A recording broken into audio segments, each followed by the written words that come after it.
శ్రీకాకుళం జిల్లా రాజంపట్నంలో ఓ మహిళపై టీడీపీ నేత అడపా శ్రీను దాడికి పాల్పడ్డాడు. పాఠశాలలో ఆయాగా పనిచేస్తోన్న నిర్మలను స్కూల్ టీచర్లు విద్యార్థులు ఎదుటే విచక్షణారహితంగా దాడి చేశాడు.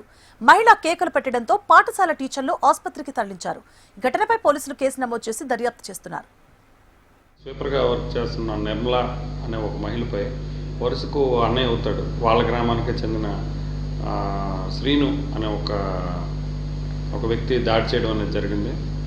దాంతోనే ఆవిడ స్పృహ పడిపోయింది. ఆ తర్వాత ఆవిడ హాస్పిటల్ అడ్మిట్ అవ్వడం, అదేవిధంగా హాస్పిటల్ నుంచి డిశ్చార్జ్ అయ్యి మాకు రిపోర్ట్ ఇవ్వడం అనేది కూడా జరిగింది. ఆవిడ ఇచ్చినటువంటి రిపోర్ట్పై మేము ప్రభుత్వ ఉద్యోగం మీద దాడి చేయడం, అదేవిధంగా ఒక మహిళను అందరి ముందుగా కించపరిచే విధంగా మాట్లాడడం, తర్వాత బెదిరించడం, ఈ అన్ని సెక్షన్లతో కలిపి ఎవరైతే ఆ వ్యక్తి మీద దాడి చేశారో అతని పైన ఒక ఎఫ్ఐఆర్ అనేది నమోదు చేయడం జరిగింది. ఈ దర్యాప్తు అనేది మా ఎస్ఐ గారు చేస్తున్నారు. దర్యాప్తులో మిగిలిన విషయాలు తర్వాత